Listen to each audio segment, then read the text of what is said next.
Welcome to the MPIO podcast, a place for everything public information related for police, fire, EMS, and local government. It was a good learning experience for a lot of us that social media is not real life. But we have to remember the media are very rarely a target audience. They're simply that conduit. Our words have impacts on individuals, and it may not be positive. So just being thoughtful and mindful of the words that we speak. I think what's so interesting about this position too, and this job and this profession, is that every one of us is looking for purpose. And when we find it here, that's it. To know is that a crisis for one is not necessarily a crisis for another. Hey guys, I wanted to jump on here for a minute. I hope you're enjoying our content. If you could take a moment to look in today's show notes at the bottom, you're going to see a link that says support the show. The MPIO podcast needs support to keep connecting with these amazing resources. Any amount helps. Thanks, everybody. We really appreciate it.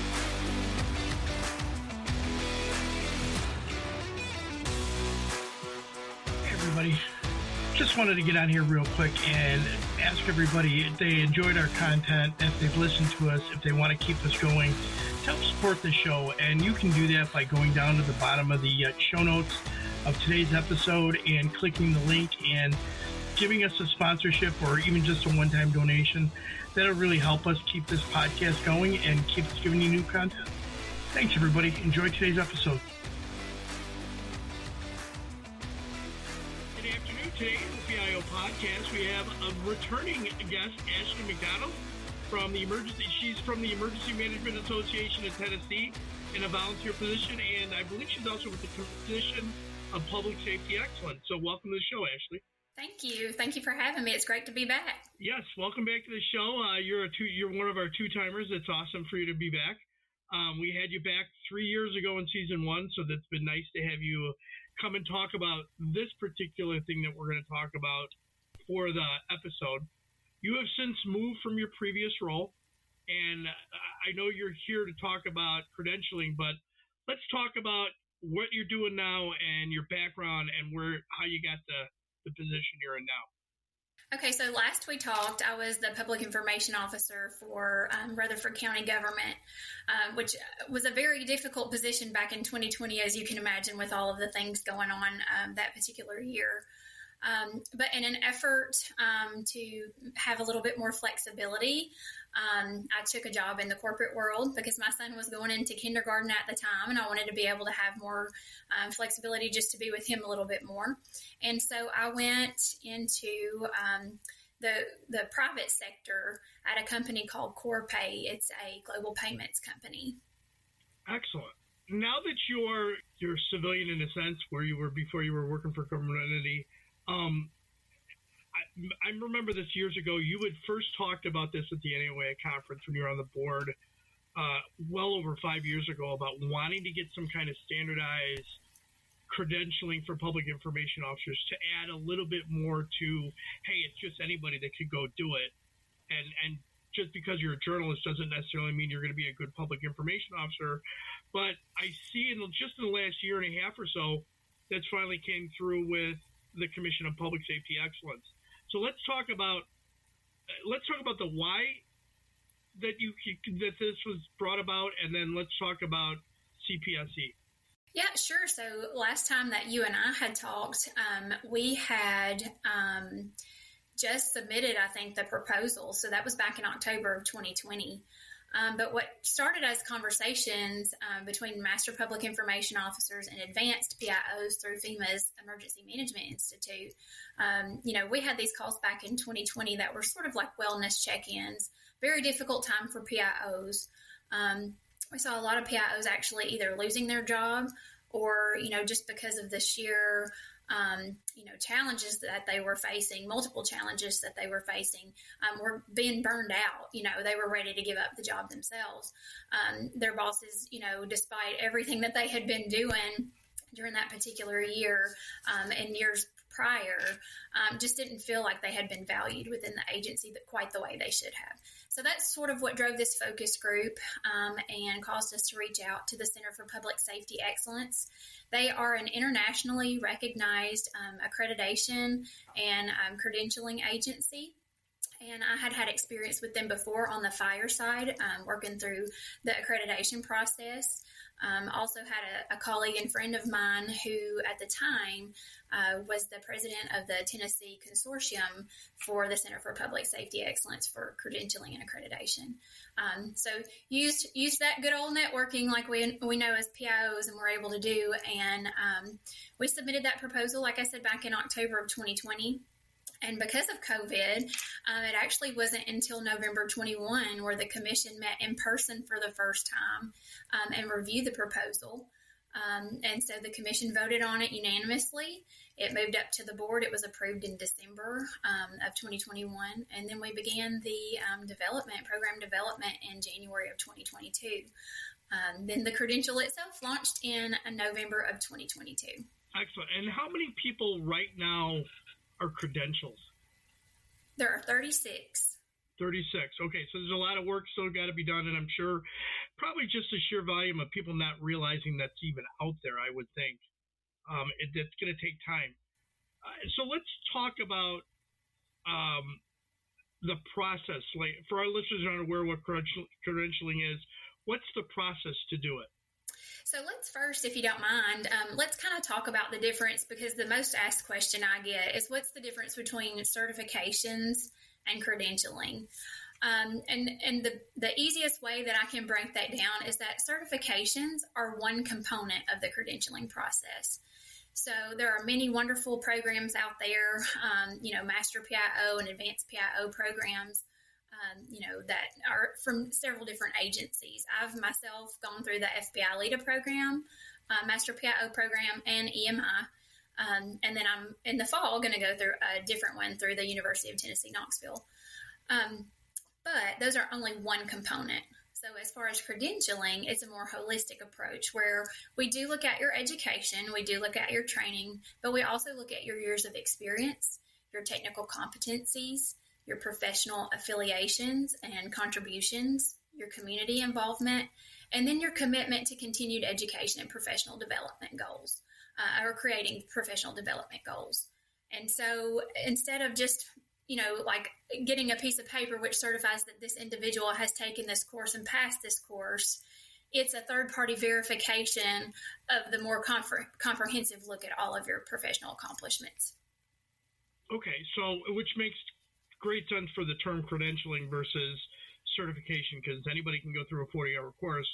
Does not necessarily mean that they are competent in that coursework or that they can do it. But like you said, you're looking at their commitment, their ongoing training, their involvement, whatever, if they're mentoring or whatever they might be doing. There's a lot more to it than at that point.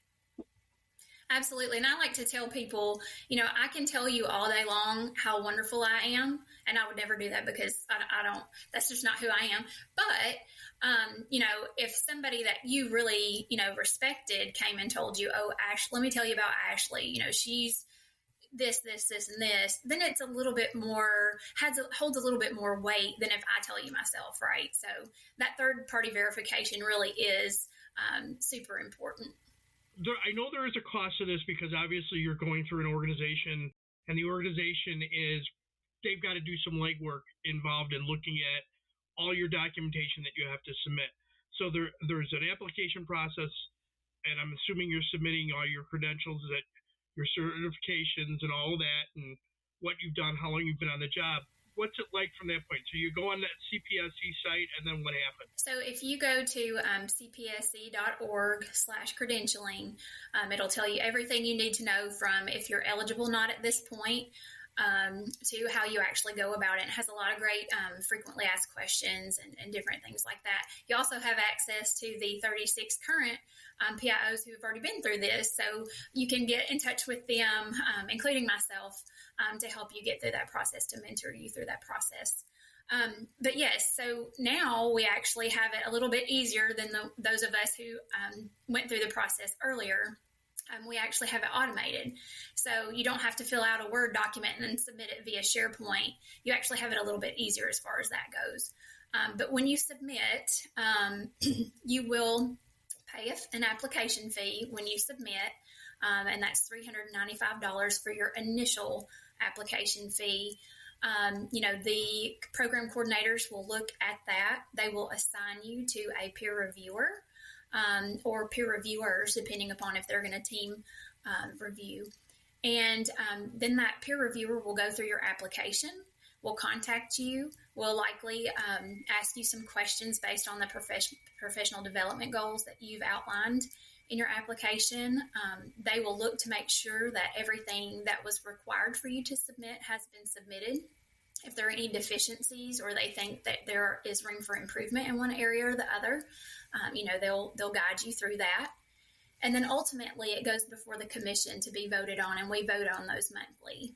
Is there another fee? Is there an annual fee, or is there something that happens after a couple of years that there's an additional fee to maintain your credentialing?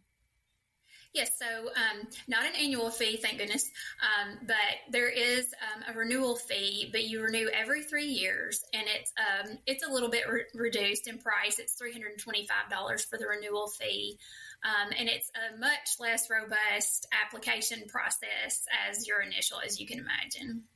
Right, because you've already met the basic criteria. It would probably just be updating your professional development goals, things of that nature. Right, and making sure that you're still making contributions and still involved with your community and different things like that. Right.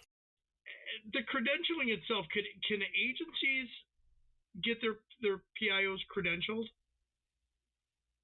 So, or is this an individual responsibility? Yes, I'm going to answer that in two different ways. So with my commissioner hat on, I'm going to say that we love it when agencies support, their personnel and support that credentialing piece. There are several agencies that actually have that written into their plans for promotions and different things like that. There are several fire departments that do that for fire officers. If you become a fire officer, within the department, you have 3 years to achieve, your professional designation. I would love to see, more agencies supporting the public information officers. And I know I speak on behalf of my whole commission to say that. But the groundwork of all of the application process is certainly on the individual, because they know themselves the best.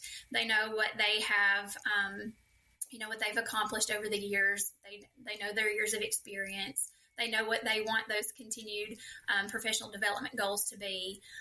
So as far as the agencies, the financial investment in the career path of the person who has that role within their department, they can support in that way. But it really is up to the individual to, meet those requirements that are outlined in the application. Okay. Is there anything else you want to add about the credentialing that the individuals would like to know, that there's an additional benefit to them? Because, certifications are one thing, credentialing, it says more. In my mind, it does.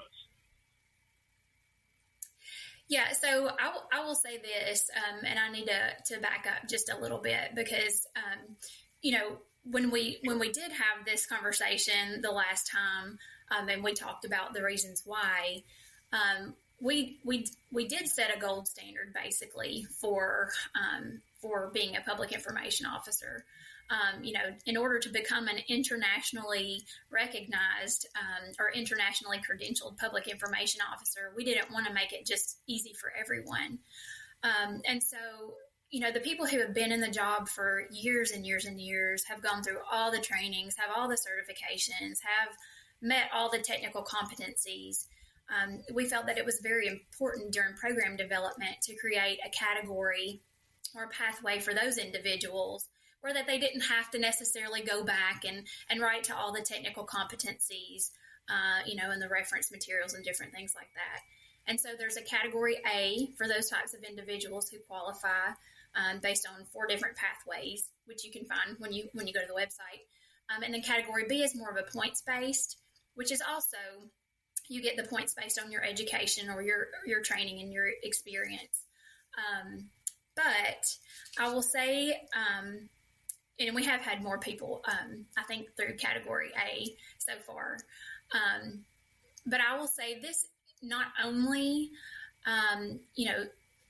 shows your agency how valuable you are, but going back to that very initial conversation when it started this whole thing, I think even more so than that, at least for me as an individual, the intrinsic value that it brought, that validation of you really have accomplished, this throughout your career. And, there's something to be said for that. You're coming as a package deal when you're applying for a position now. And you have the third party verification of that, so it's an enhancement, I guess, to your resume, but more so than that, it's not you saying that you've done all these things. It's an actual agency that has done the legwork to verify that everything that you have said is correct. I agree. I think if you're changing jobs and you're in the interview process, something like having credentialing coming from a third-party organization, they have a lot more weight than just somebody that went through FBI-LEEDA Master PIO and somebody else's Master PIO and the FEMA course, because you probably already did most of that to get the credentialing, but then you've got that third-party organization saying, hey, they've really done this and they're still involved. Yes, absolutely. Absolutely. And I do want to say, too, so historically, the Center for Public Safety Excellence has been, involved with fire services and emergency services. And so the PIOs were kind of groundbreaking in that now civilians are eligible to apply for this professional designation, but also multiple disciplines. So it's not just, your fire PIOs or your EMS PIOs. It's law enforcement, it's military, it's quasi-government, city and county government. It's, American Red Cross PIOs. I like to tell people that Disney World has a PIO, and we really do hope that they will apply for it one day. But it's that, and we still have some work to do there, because I do think that people, when they think Center for Public Safety Excellence, think, oh, well, that's just for fire PIOs or that's for just emergency services. And it's totally not. It's open to all of these different disciplines. And that's full-time or part-time, volunteer contracted. So if you have any questions, or I would say to your listeners, if you have any questions regarding your eligibility based on what type of agency you work for and what your employment status is there, just ask, because, there are different ways that we can answer that question based on, instead of being based on a yes or no, like we can take in all the information, the factors that are around your position there at the agency. And now, a word from our sponsor. In today's climate, you need to be able to communicate, whether you're communicating to those you serve, your peers, or your constituents. Whether you're looking for professional development or to work with a professional, John Guilfoyle Public Relations has you covered. From crisis communications to website. Let's take a quick break. Roe is dead. Supreme Court has delivered another blow to the Voting Rights Act. Despite growing dangers from climate change, tonight the U.S. Supreme Court curbing the government's power to fight it. The makeup of the Supreme Court, the decisions they have already handed down, and the cases they are hearing this year are not coincidental. So what is next? What can we expect from this chaos court and the networks at work to serve them up cases that will expedite their agenda? We'll seek to answer those questions, examining issues at the heart of the cases the court is currently deciding. Follow Grave Injustice wherever you get your podcasts. We're releasing episodes every Thursday throughout the season. Visit our website at jgpr.net or call us directly at 617-993-0003 to get started today. We'll help you tell your story strategically. Now let's return back to our episode. Right, I completely understand. Ashley, is there anything else about the credentialing process you'd like us to, like the listeners to know? Yeah, I would just say, like, if you get on the website now and you look under eligibility criteria and you look at the application, you're like, man, I don't really qualify at this point. Don't be discouraged. Use that as a career roadmap. we talked earlier about setting that gold standard, and there really aren't a lot of standards written around public information officers and what kind of pathways they should take, as they excel in their career, as they advance in their career. And so just use this as a roadmap opportunity for your career in that role. And, again, call on those mentors, look up the current 36, contact me, however we can help. We just really want to grow this professional designation in the field. It really is important to us to do that because we worked so hard to get here. And we want to see all of these PIOs succeed and get that credential for themselves. Agree. I think this is when you originally brought this up years ago, I thought, what a great idea, what an opportunity for the industry for it to have that one extra level. Lawyers have credentialing, they went through the bar and so on. This is that next level for the public information officer to have that designation, that they're certified, that they're credentialed beyond just taking a course. Absolutely. And you get a nice little lapel pin. I'm sporting mine today. Or you can choose to get a uniform bar, depending upon if you're sworn or not. So, and then you obviously get a digital signature for your email too, and a nice, very nice certificate.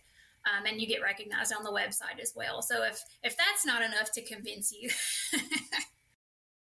Well, you know what? And the cost, I don't think that cost is really a hindrance if you think about what that offers you, and especially if you decide, and this is so common in public information officers, they tend to move from one position to another.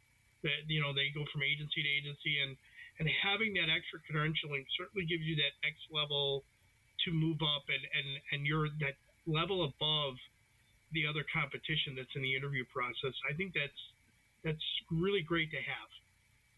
Yeah, and you brought up a good point too about maybe like the cost. You're credentialed for 3 years. A lot of times you're paying double that for a course that you take, for a certificate, a 5-day course that you take. So just think about that. I mean, really weigh, that the financial investment that you're making for yourself. In the grand scheme of things, it's really not that expensive if you were to break it down over the years that you get to hold that designation. Absolutely. Yeah. The cost is, if you spread it out over the 3 years, is really not that much. So yeah, it's certainly so I have gone to some courses that spent close to $600 and gone, what did I just go to? Because it wasn't that great. So, we've all been there. Yeah, we all have had one of those, right? Absolutely. All right, Ashley, anything else you want to add about credentialing? I think that's it, other than just to say, I would like to open up, to your listeners, if they do want to contact me, if they have any further questions that weren't answered today, please feel free to contact me, connect with me on LinkedIn or email me, and I'm sure you can provide that to them. But happy to help in any way that I can. And I will add all that into the show notes. Ashley, let's go to some rapid fire questions. Okay. Texting or talking? Texting. Chocolate or vanilla? Chocolate. Coffee or tea? Coffee. Adult drink of choice? Dirty martini with Belvedere vodka and blue cheese stuffed olives. That's a good it's one. very I like specific, that. But that's okay. You got to have the dirty martini with the blue cheese stuffed olives. They have to be. That's right. I agree. What would be your superpower if you could have one? I would like to be invisible, I think. Ask permission or beg for forgiveness? I'm a little bit of a rule follower, but I've found later in life that probably asking for the forgiveness is the route I would go. Place you would most want to travel to? I would love to go to Greece. Greece is beautiful, yeah. First celebrity crush? First celebrity crush. Travis Tritt would have probably been my first celebrity crush, as weird as that sounds, but he was very popular back when I was younger, and I actually got a chance to meet him at the Nashville airport, and he signed my Troll notebook. He signed it with love to Ashley from Travis Tritt. That's awesome. That's awesome. Guilty pleasure food? Whew, bacon. Oh, bacon, isn't it? Who great? doesn't love That's so bacon? awesome. Yes. Is there a person that the historical figure that if you sat down and had coffee with him, living or dead, who would it be? Whew, that's a good one. I think I probably would like to sit down and talk to Laura Bush. I think for me, she was just such a polished individual, and I know that's really hard, in a position like that, or to be married to someone who's in a position of that level. And I just think she just always just had this like kind and caring, sweet, compassionate nature, or at least, that was my perception of her. And so I'd just like to ask her how she did it. How did she maintain her composure through all that? Yeah, she definitely was a very polished person. I agree with you. Ashley, Yeah. what final thoughts? What key points would you like the listeners to take away from the interview today? Just mainly that, even if you don't think you're eligible right now for, the professional designation, please look at that application, jot you down some notes, use it as that career roadmap. Don't be in a silo. Don't think that you have to do this alone or go through this alone. There are plenty of mentors that are there willing to help you. Myself and the other 35. Just take a moment to invest in yourself, even if your agency isn't willing to provide that financial investment in you. Think about long term. How you want to be perceived in the field, and how much value this adds to that, and how much intrinsic value that adds to yourself as well. Great final thoughts, Ashley. Thank you very much. And I will add your contact information, your LinkedIn link, and an email address if anybody would like to contact you in regards to the certification or if they have any questions. Perfect. Ashley, thank you very much for coming on the show. Thank you for having me. I hope you have a wonderful rest of your day. You too. That's all for this week. We hope you enjoyed this episode. Thank you for listening. Be sure to subscribe to the podcast to get notified on the latest episode.